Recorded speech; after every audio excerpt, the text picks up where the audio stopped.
This is doctor మేఘనా గోపాల్ రెడ్డి. అందరికీ నమస్కారం, శుభోదయం. గత వీడియోలో కరెంట్ అఫైర్స్ చర్చించాం. ఈ వీడియోలో advanced GK and current affairs. Gentlemen, what is the difference between normal GK and advanced GK? మీరంతా అడ్వాన్స్డ్ జనరేషన్కి చెందిన వాళ్ళు. పరీక్షలు కూడా అడ్వాన్స్డ్ జనరేషన్గానే ఉన్నాయి.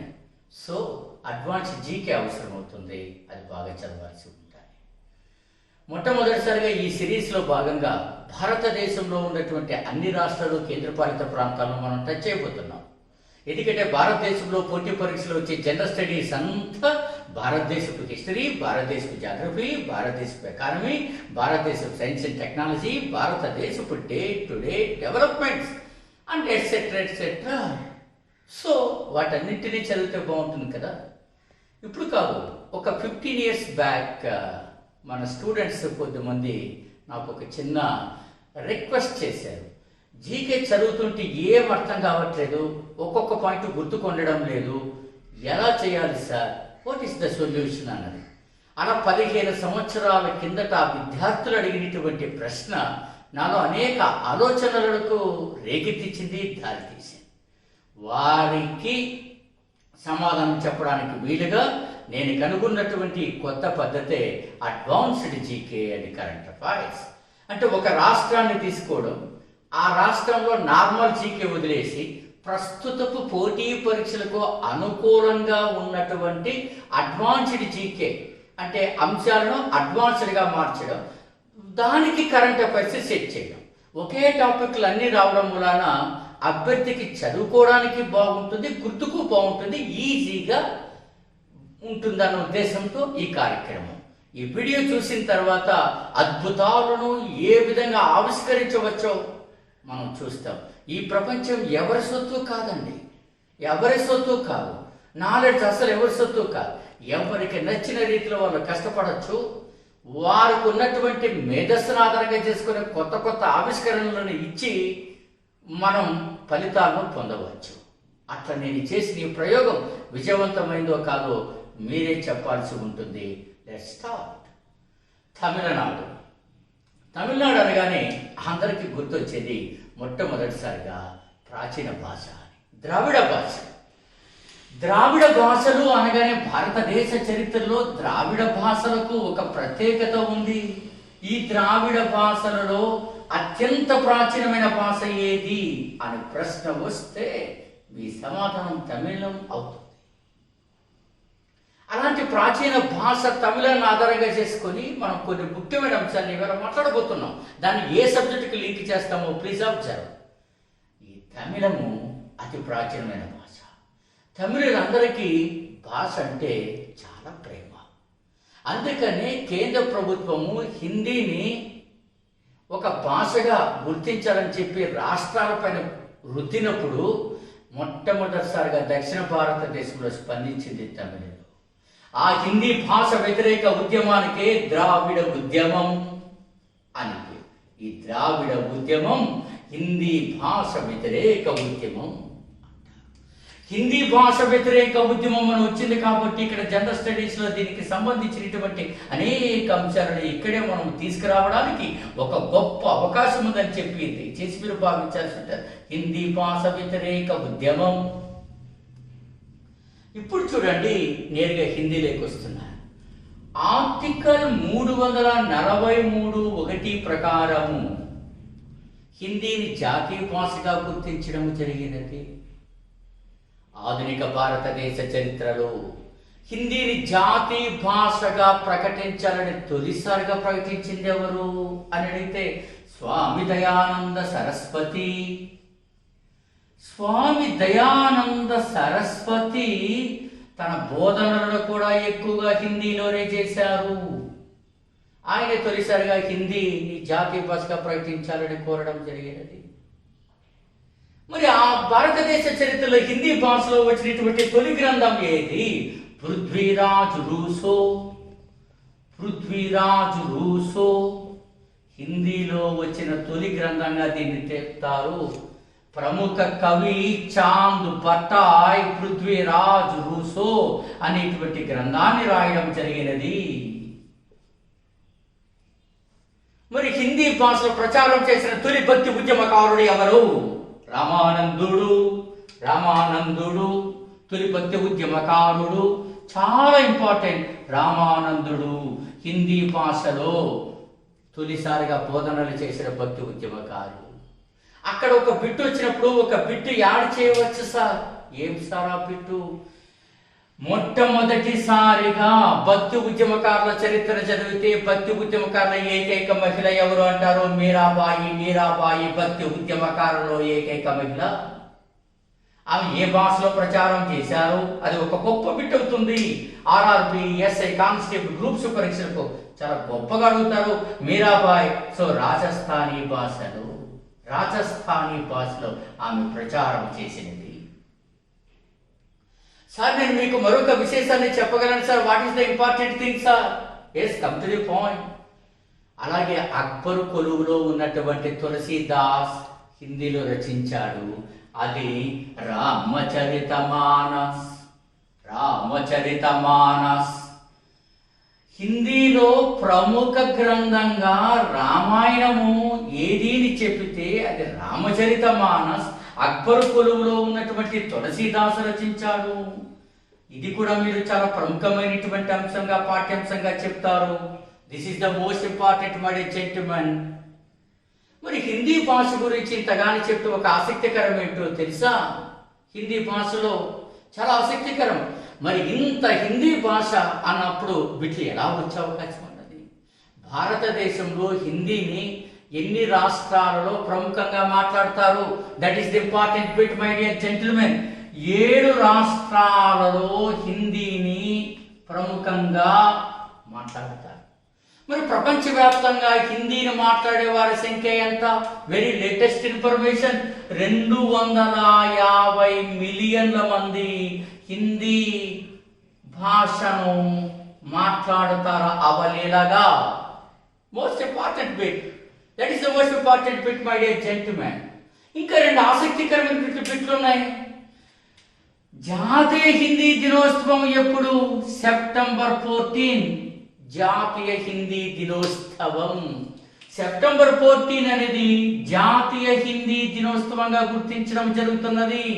ఎందుకు? హిందీ భాషను జాతీయ భాషగా గుర్తించిన దినము కాబట్టి జాతీయ హిందీ దినోత్సవంగా సెప్టెంబర్ 14ను పేర్కొంటున్నాం. సార్ నాకు ఇంకొక డౌట్ వచ్చింది సార్. ప్రపంచ హిందీ దినోత్సవం ఎప్పుడు? జనవరి 10 ప్రపంచ హిందీ దినోత్సవం. మరి జనవరి 10ని ప్రపంచ హిందీ దినోత్సవంగా ఎందుకు? ఎందుకంటే చాలా ఆసక్తికరమైనటువంటిది. 1975వ సంవత్సరంలో ఇందిరాగాంధీ ప్రధానిగా ఉండగా జనవరి 10న తొలి ప్రపంచ హిందీ సమావేశం జరిగినది. ఇప్పటి వరకు 11 ప్రపంచ హిందీ సమావేశాలు జరిగాయి sir. That is the very important latest issue.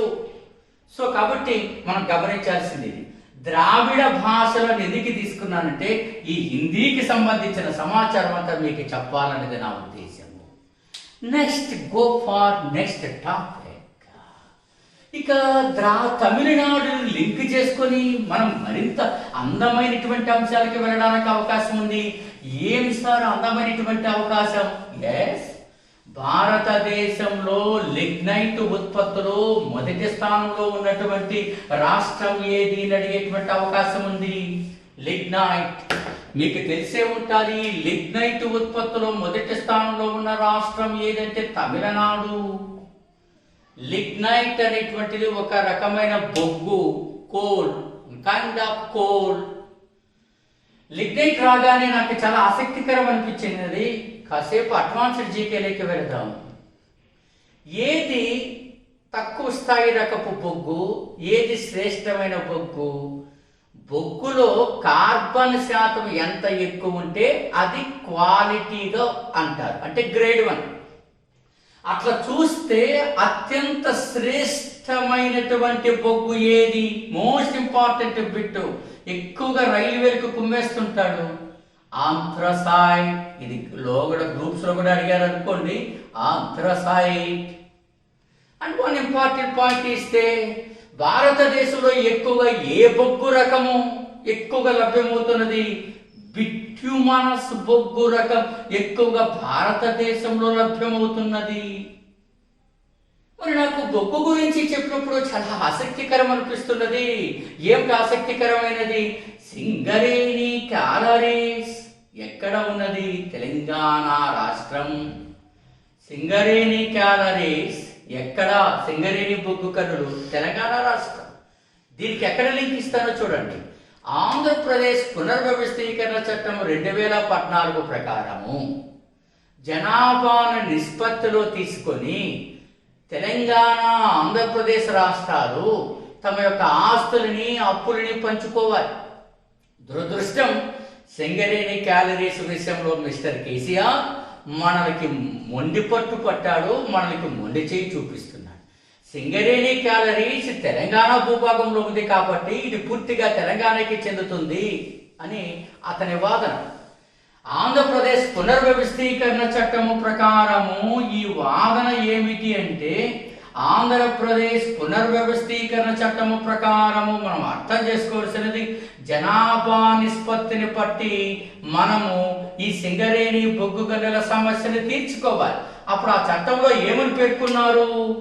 58:41.68 నిష్పత్తులో Singareni బొగ్గు గనులను పంచుకోవాలి ఆంధ్రప్రదేశ్ తెలంగాణ రాష్ట్ర.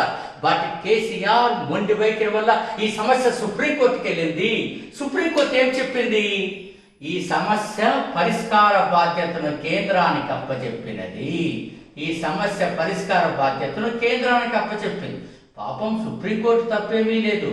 రెండు రాష్ట్రాల మధ్య ఏ అంశం పైన ప్రతిష్టంభన ఏర్పడితే కేంద్రం ఆ సమస్యను పరిష్కరించాలి. కేంద్రం కూడా పరిష్కరించకపోతే అనేది స్పష్టంగా పేర్కొనబడలేదు చట్టంలో. అందువల్ల ఇది చాలా ఇంపార్టెంట్. మరి లిగ్నైట్ ఎక్కడ దొరుకుతుంది? తమిళనాడులోని నైవేలిలో లిగ్నైట్ కార్పొరేషన్ ఏర్పాటు చేశారు. దానికి నైవేలి లిగ్నైట్ కార్పొరేషన్ ఏ రాష్ట్రంలో ఉంది అంటే తమిళనాడులో ఉంది అంటారు. నెక్స్ట్ నేను ఇప్పుడు మరింత ఇంపార్టెంట్ టాపిక్ తమిళనాడులో చెప్తాను. మధ్యాహ్న భోజన పథకం. మధ్యాహ్న భోజన పథకం, మిడ్ డే మీల్ స్కీమ్, అది ఎందుకు ఇప్పుడు ఇక్కడికి వచ్చింది? ఎస్, తమిళనాడు మధ్యాహ్న భోజన పథకాన్ని ప్రారంభించిన తొలి రాష్ట్రం. That's all. తొలి రాష్ట్రం తమిళనాడు మధ్యాహ్న భోజన పథకాన్ని ప్రారంభించినది. నాకు చాలా ఆసక్తికరమైన బిట్ అనిపించింది. మరి మధ్యాహ్న భోజన పథకం స్టిల్ ఇప్పటికీ కొనసాగుతుంది కాబట్టి మంచి బిట్లు వచ్చే అవకాశం ఉంది. అది మీరు గమనించుకోవాలి. అది ఇంకా కొనసాగుతుంది కాబట్టి, కొనసాగలేదనుకోండి ఇంకా కూడా వదిలేయచ్చు. నేను ఒక అంశం చెప్తాను. మధ్యాహ్న భోజన పథకాన్ని ప్రారంభించిన తొలి రాష్ట్రం తమిళనాడు అయితే, మరి భారతదేశ వ్యాప్తంగా మధ్యాహ్న భోజన పథకాన్ని ఎప్పుడు ప్రారంభించారు? 8వ పంచవర్ష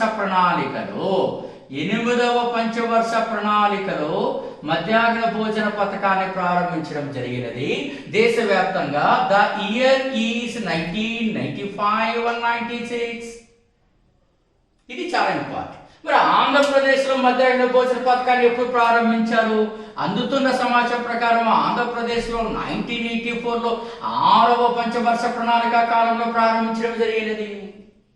మరి ఈ మధ్యాహ్న భోజన పథకానికి ఆంధ్రప్రదేశ్లో ఏపీ బడ్జెట్ 2020-21 బడ్జెట్లో రమారమి 740 కోట్లకు పైగా ప్రకటించడం జరిగినది. 740 కోట్లకు పైగా. కొంత అటు తర్వాత పైచిలుకు ఉండే అవకాశం అన్నది కొంచెం అబ్జర్వ్ చేసుకోవాలి. మళ్ళీ సార్ పొరపాటు చెప్పేస్తున్నాను అనుకోలేదు.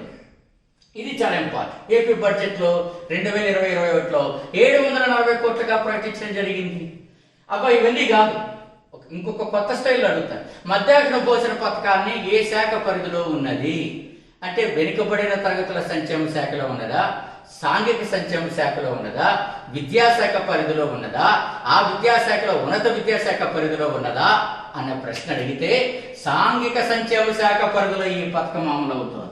సాంఘిక సంక్షేమ శాఖ. సో ఇది సాంఘిక సంక్షేమ శాఖ పరిధిలో ఈ మధ్యాహ్న భోజన పథకం అమలవుతుంది.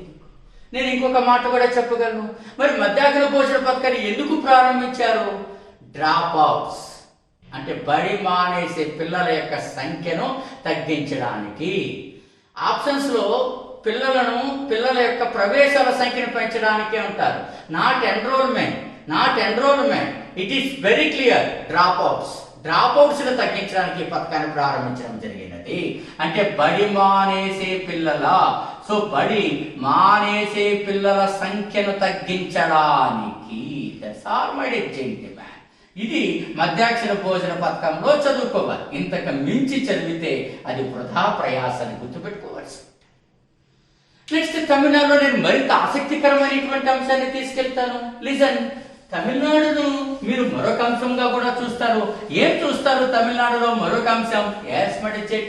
తమిళనాడులో మీరు గాన చూస్తే ఆ తమిళనాడు ప్రాంతాన్ని ఏమంటారంటే శివాలయాల రాష్ట్రము అంటారు. భారతదేశంలో శివాలయాల రాష్ట్రం అని దేనికి పేరు అంటే శివాలయాల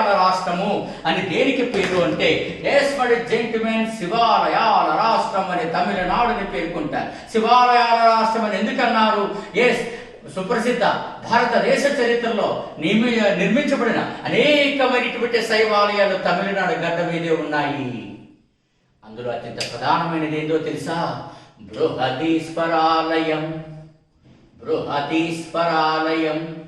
దీనికి చాలా ఆసక్తికరమైన అడ్వాన్స్డ్ జీకే ఉంది. బృహదీశ్వరాలయం మీకు అందరికీ తెలుసు. చోళులు నిర్మించారు. రాజరాజ చోళుడు క్రీస్తు శకం 1010లో రాజరాజ చోళుడు దీన్ని నిర్మించడం జరిగినది. బృహదీశ్వరాలయం తమిళనాడులోని తంజావూరులో ఉన్నది.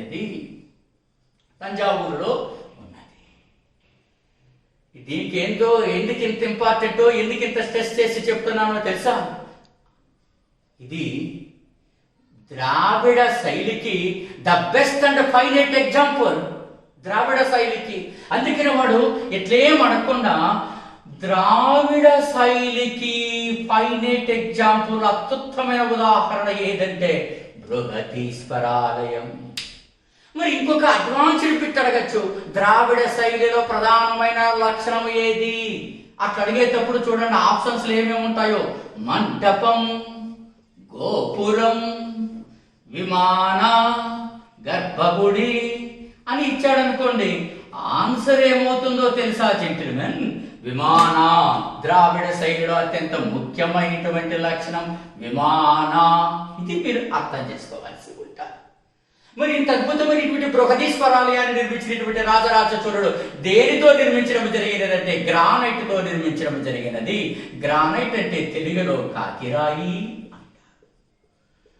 ఇక రాజరాజ చోళుడి పైన చాలా ఆసక్తికరమైన బిట్లు ఉంటాయి. ఈ 2 బిట్లు ఎస్ఐ అంటే కానిస్టేబుల్ ఆర్ఆర్పి వరకు చాలా ప్రముఖమైనవి.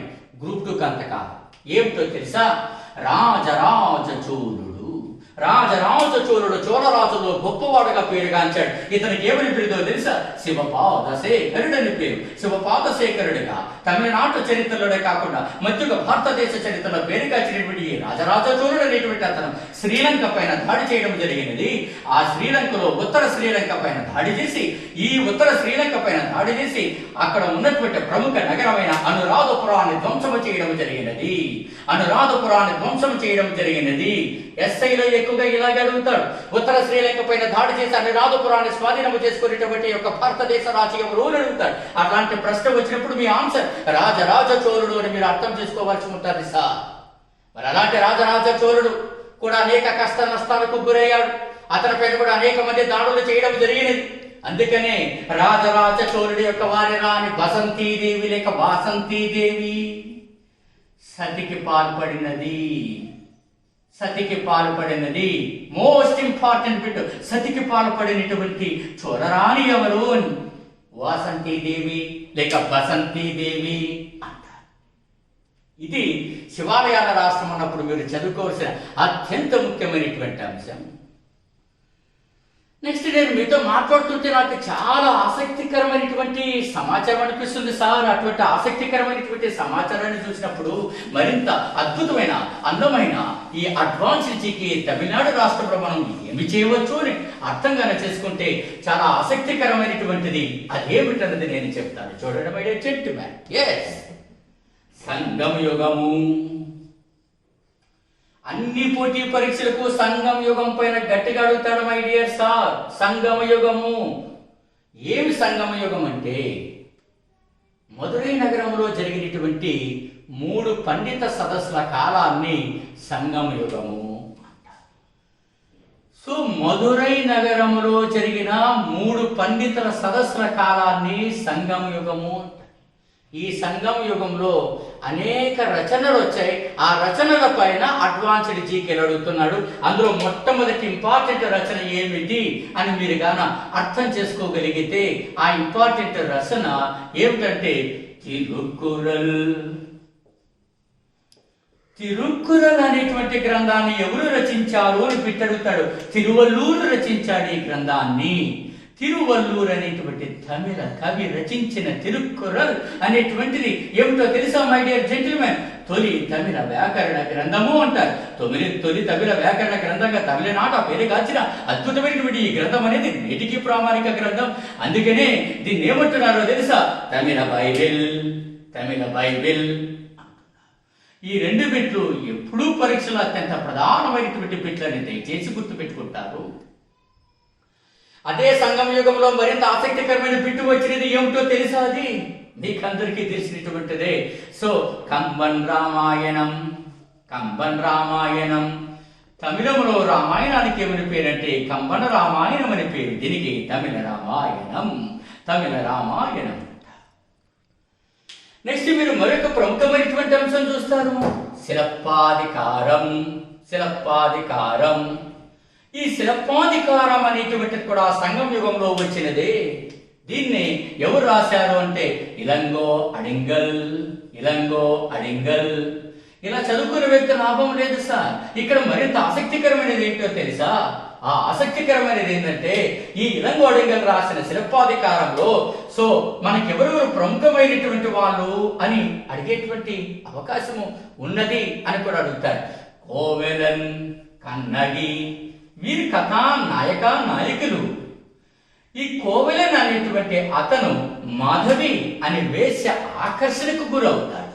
అప్పుడు కన్నగి నిర్లక్ష్యానికి గురవుతుంది. ఆ కథ వృత్తాంతమే శిలప్పాధికారం. మరి ఈ యుగంలో వచ్చిన మరింత ప్రముఖమైనటువంటి గ్రంథము మణిమేకలై. మణిమేకలై. మణిమేకలై అనేటువంటి దాన్ని ఎవరు రాశాడు అంటే సిత్తనాయ్ సత్తనార్. సిత్తనాయ్ సత్తనార్ రచించాడు. That's all. ఇలా మనకి సంగమ యుగంలో ఈ అంశాల గురించి ఎక్కువగా మనకు చదవాల్సి వస్తున్నది. సో ఇవి మనకి తమిళనాడులో ప్రముఖంగా అడ్వాన్స్డ్ జీకేలో ఉన్నప్పుడు ఇలా మొదట స్టార్ట్ అవుతాం. మరింత ఆసక్తికరమైనటువంటి అంశాలను చెప్పడానికి నేను మీ ముందుకు రావడానికి జరుగుతూ ఉంది. అవి ఎలాంటివి ఉన్నాయో మనం చూస్తూ ఉన్నాం మై డియర్ జెంటిల్మెన్. ఇక రాష్ట్రంలోకి ప్రవేశిస్తాం. మద్రాస్. మద్రాస్. మద్రాస్ అని చదవగానే మీరు చాలా ఆసక్తికరమైనటువంటి అంశాలకు మనం రావడం జరుగుతుంది. మద్రాస్. మద్రాస్ అనేటువంటిది దాని పూర్వపు పేరు చెన్నపట్టణం అన్నారు. చెన్నపట్టణం అనేటువంటి పూర్వపు పేరు ప్రస్తుతం చెన్నైగా ఉన్నది. చంద్రగిరిని రాజధానిగా చేసుకుని పరిపాలించిన 2వ వెంకటపతి రాయలు. 2వ వెంకటపతి రాయల వద్ద సామంతుడు 2వ వెంకటపతి రాయలు విజయనగర రాజ్య అంశ వంశానికి చెందినటువంటి 2వ వెంకటపతి రాయలు. 2వ వెంకటపతి రాయలు ఈ 2వ వెంకటపతి రాయల వద్ద సామంతుడైనటువంటి దామెల వెంకటాద్రి నాయుడు. ఈ దామెల వెంకటాద్రి నాయుడు అనేటువంటి సామంతుడు తన తండ్రి పేరు మీదుగా చెన్నపట్టణం అనేటువంటి నగరాన్ని నిర్మించాడు. ఆ చెన్నపట్టణాన్ని దామెర్ల వెంకటాద్రి నాయుడు యొక్క సమ్మతితో ఆంగ్లేయులకి 99 సంవత్సరాలకు లీజు ప్రాతిపదికన సో అప్పచెప్పాడు రెండవ వెంకటపతి రాయలు. అలా తీసుకున్న ఆంగ్లేయుడు మీకు అందరికీ తెలుసు, ఫ్రాన్సిస్ డే. ఇది మద్రాస్. అలాంటి మద్రాస్ ఏమని పేర్లు ఉన్నాయో తెలుసా my dear gentlemen? Big apple. Big apple, దాన్నే ఆపిల్ సిటీ అంటారు. ప్రపంచంలో బిగ్ ఆపిల్ అంటే న్యూయార్క్ నగరాన్ని అంటారు. ఒకవేళ మీరు బిగ్ ఆపిల్ డౌట్ వస్తే భారతదేశంలో ఆపిల్ సిటీ ఏది అన్నంత వరకు చదువుకొని చెన్నై. దీన్ని మరొకటి city of fly overs. City of fly overs. Fly overs. Next gateway of south India. Gateway of south India. Next Detroit of India. Detroit of India. ఇవి చెన్నై నగరానికి సంబంధించినటువంటి advanced GK. Detroit of India. ఇక మీరు చెన్నై నగరం నుంచి దాటితే అద్భుతమైనటువంటి ఆవిష్కరణ వస్తుంది. అదే అవడి. అవడి తమిళనాడు రాష్ట్రంలో అత్యంత ప్రముఖమైనటువంటి పట్టణం ఏదంటే అవడి అంటారు. అవడి అనేది యుద్ధ ట్యాంకులు ఇక్కడే తయారవుతాయి అవడిలో. సో ఇక్కడ హెవీ వెహికల్స్ ఫ్యాక్టరీ అనేది కూడా ఇక్కడ ఉంది my dear gentlemen. Avadi. Avadi first దీనికి అడ్వాన్స్డ్ జీకేలోకి వెళ్తా. అవడి ఇందాక చెప్పా యుద్ధ ట్యాంకులు తయారవుతాయి. సాధారణంగా అడ్వాన్స్డ్ జీకేలో చెప్పాలంటే హెవీ వెహికల్స్ ఫ్యాక్టరీ ఎక్కడుందంటారు my dear sir? Heavy vehicles factory అవడిలో ఉందంటారు. ఇక్కడే యుద్ధ ట్యాంకులు అనేటువంటివి తయారవుతాయి. సో మీకు ఆసక్తికరమైనటువంటి అంశాలు ఇప్పుడు చెప్పబోతున్నాం. ఏమిటో తెలుసా? భారతదేశ చరిత్రలో మొట్టమొదటిసారిగా ఫిరంగులు వాడబడిన యుద్ధం ఏది? ఫిరంగులు వాడబడిన యుద్ధం ఏది? అది ముద్గల్ యుద్ధము. ముద్గల్ యుద్ధము మధ్యగా భారతదేశ చరిత్రలో అత్యంత ప్రఖ్యాతిగాంచినటువంటి యుద్ధము ముద్గల యుద్ధము. ఆ ముద్గల యుద్ధంలో ఫిరంగులు వాడబడిన తొలి యుద్ధం ఎవరి మధ్య జరిగినది? ఈ ముద్గల యుద్ధం అనేది మొదటి దేవరాయలు, విజయనగర రాజైనటువంటి మొదటి దేవరాయలు వర్సెస్ బహమనీ సుల్తాన్ అయినటువంటి తాజుద్దీన్ ఫిరోజుల మధ్య జరిగినటువంటి యుద్ధమే ముద్గల యుద్ధము. తాజుద్దీన్ ఫిరోజ్. ఈ యుద్ధంలో ఫిరంగులు మొట్టమొదటిసారిగా వాడబడ్డాయి. మొదటి దేవరాయలు అతి దారుణంగా ఓడిపోయాడు. కానీ మీకు ఇంతకాలంగా పోటీ పరీక్షలు మీరు ఒకటి గమనిస్తారు మై డియర్ జెంటిల్మెన్. ఏమి గమనిస్తారు మీరు పోటీ పరీక్షలలో? ఏం గమనిస్తారు అంటే బాబర్ విజయాలకు ప్రధానమైనటువంటి కారణం ఏది అని మీరు గమనిస్తారు. బాబర్ విజయాలకు ప్రధానమైన కారణం ఫిరంగి దళం. ఫిరంగి దళం ఇది చాలాసార్లు అడిగారు. దీనికి అడ్వాన్స్డ్గా మాట్లాడతాం. మొఘల్ చక్రవర్తులకు అత్యంత గొప్ప ఆయుధ బలం ఫిరంగులు. బాబరు ఫిరంగుల ద్వారా విజయం సాధిస్తే వారి తర్వాత వచ్చిన వారసుల్లో ముఖ్యమైన అక్బర్ అధునాతన ఫిరంగులు వాడిన తొలి మొఘలి చక్రవర్తి. అందువల్ల అధునాతన ఫిరంగులు వాడిన తొలి మొఘలి చక్రవర్తి ఎవరు అని పిట్టడితే మీ answer no doubt sir Akbar అవుతారు. మొఘల్ చక్రవర్తి అక్బర్ అధునాతన ఫిరంగులు వాడినటువంటి తొలి మొఘలి చక్రవర్తి. అలా మీరు అవడికి వచ్చినప్పుడు ఎలా చెప్తారు? ఇక అవడిలో ఇంకొక మంచి ఇన్ఫర్మేషన్ ఉంది. ఏంటో తెలుసా? 1927వ సంవత్సరంలో జాతీయ కాంగ్రెస్ సమావేశం, భారత జాతీయ కాంగ్రెస్ సమావేశం ఎక్కడ జరిగిందంటే అవడిలో జరిగినది. 1927లో జరిగిన జాతీయ కాంగ్రెస్ సమావేశం అవడి చాలా ఇంపార్టెంట్. ఎందుకో తెలుసా? ఎంఏ అన్సారీ అధ్యక్షతన జరిగినది. ఎందుకు ఇది ఇంత ఇంపార్టెంట్ నేను చెప్పనా మై డియర్ జెంటిల్మెన్? ఇక్కడే సైమన్ గోబ్యాక్ నినాదాల యొక్క అంశాల గురించి చర్చించడం జరిగినది. అందువల్ల 1927 Congress session is utmost important. Chaired by MA Ansari. ఇలా మీరు అవడికి వచ్చినప్పుడు ఇట్లా చదవాల్సి ఉంటుందని మీరు అర్థం చేసుకోవచ్చు.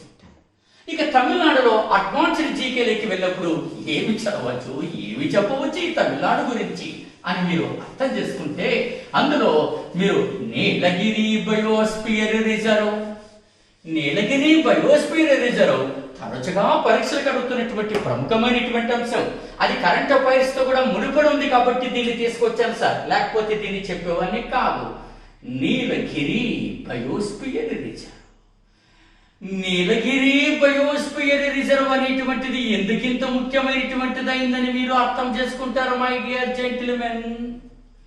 ఎస్, భారతదేశంలో బయోస్పియర్ రిజర్వ్ గా గుర్తించబడిన మొట్టమొదటిది ఏది? నీలగిరి బయోస్పియర్ రిజర్వ్, తమిళనాడు. అలాంటప్పుడు నాకు చాలా ఆసక్తికరం అనిపిస్తుంది. మన ఆంధ్రప్రదేశ్ లో ఎన్ని బయోస్పియర్ రిజర్వులు ఉన్నాయి? ఒకే ఒకటి ఉన్నది ఆంధ్రప్రదేశ్ లో. ఆ ఒకటి మీకు తెలుసు, శేషాచలం. మరి భారతదేశంలో ఎన్ని బయోస్పియర్ రిజర్వ్ కేంద్రాలు ఉన్నాయి? 18 బయోస్పియర్ రిజర్వ్ కేంద్రాలు ఉన్నాయి భారతదేశంలో. 18 బయోస్పియర్ రిజర్వ్ కేంద్రాలు ఉన్నాయి. కొంతమంది 18 బట్టి కొట్టించేస్తుంటారు.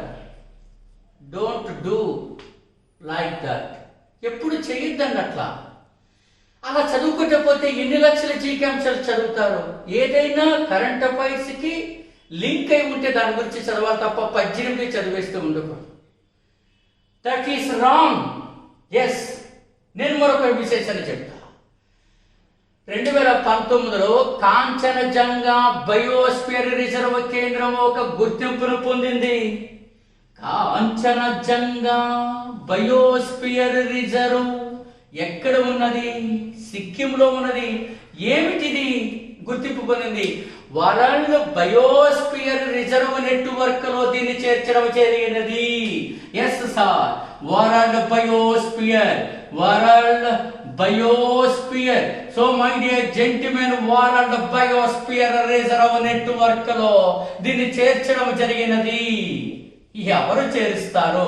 ఇంకెవరు? యునెస్కో. Note out. ఇంక ఈ పని చేసేది వాళ్ళే.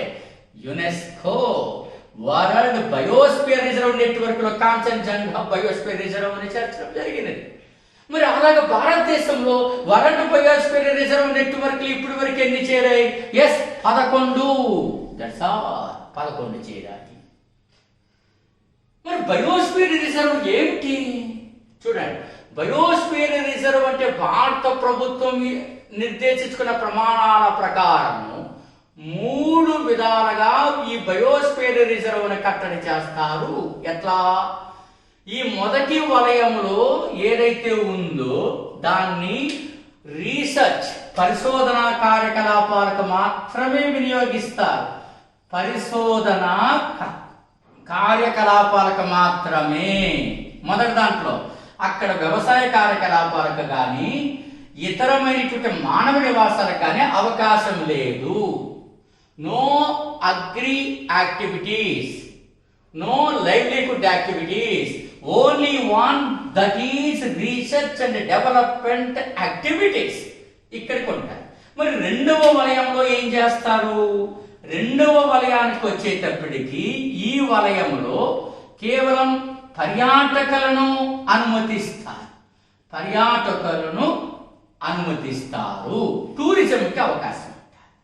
ఇక్కడ వ్యవసాయ కార్యకలాపాలకు అవకాశం ఉండదు.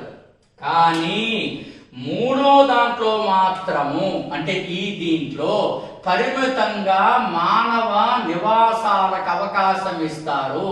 మానవ నివాసాలు పరిమితంగా.